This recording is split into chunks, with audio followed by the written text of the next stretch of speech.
Hello, good people. This is Avril Hatala, and today's inward portrait is all about Gene Hackman. Eugene Allen Hackman Jr. was born January 30th, 1930, in San Bernardino, California.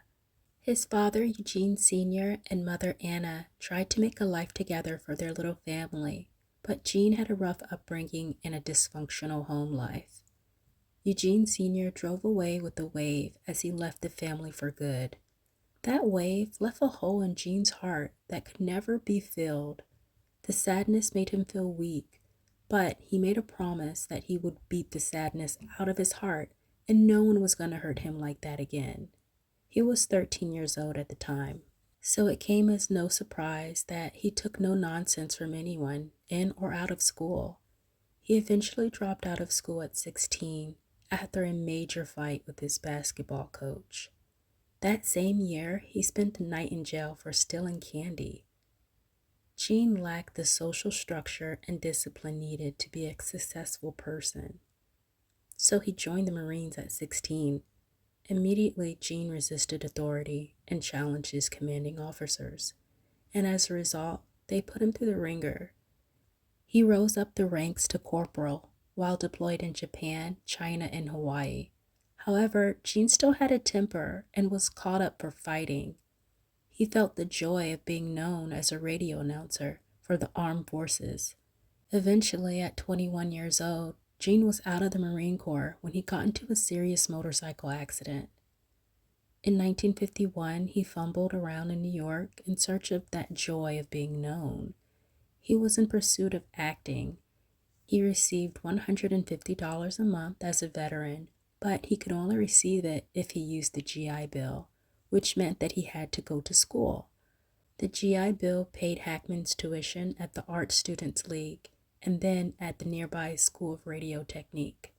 Gene married his first wife, Faye Maltese, in 1956. She softened him. Gene was finally on his way at the Pasadena Playhouse in 1957, where he subsequently met Dustin Hoffman and Robert Duvall. Right away, Gene was the underdog at 27 years old, married, and with real-world experience. He was in class with 19-year-olds with perfect bodies and a beatnik flair. Needless to say, he was kicked out. Gene and Faye went back to New York for full-time. He found an unpaid internship as a furniture mover in Bellport, Long Island. He had a gig for a theater company. Gene knew that this was his last chance at it at all if he wanted to get into the acting business. Gene talked his way into meeting with the casting director, and somehow he was casted in the Arthur Miller production of Marco. Gene landed his first Broadway role in 1964 as a young suitor in Muriel Resnick's Any Wednesday. His performance attracted the attention of Hollywood agents, and from there he was casted in the 1964 film Lilith, which starred Warren Beatty. Gene's career took off and he was quickly amongst his peers, Robert Redford, John Voight, Clint Eastwood. And I would have at least had good snow. I wouldn't have lost my balance in the ruts. I wouldn't have had to pull so hard up. What do you mean, no?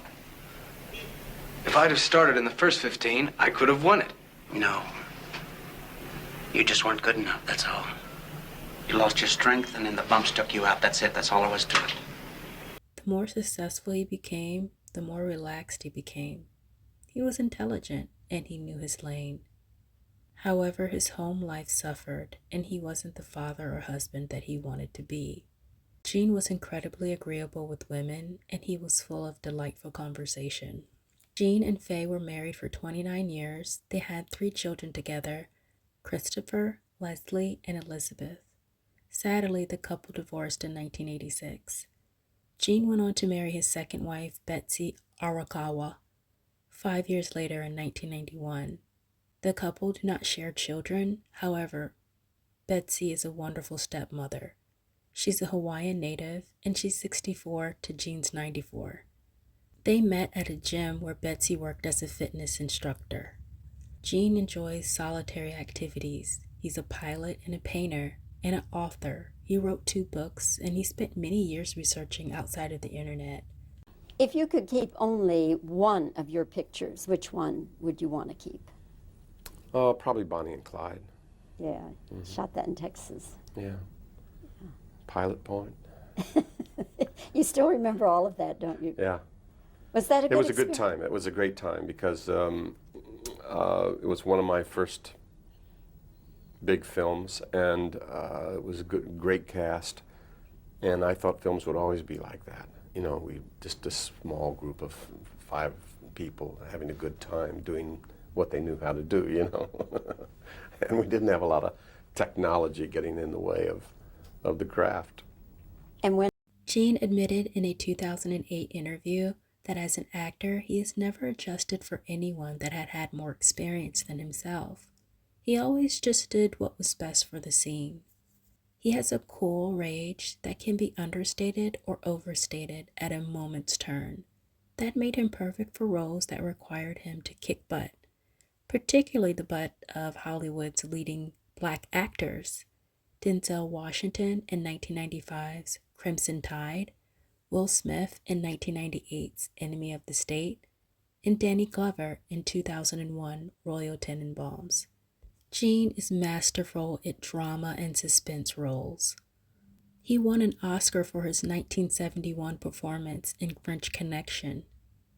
His stubborn ways has led him to clashing with just about all his co-stars. He's the type of guy that doesn't mind calling you an idiot or blowing smoke in your eyes and calling it toughening you up.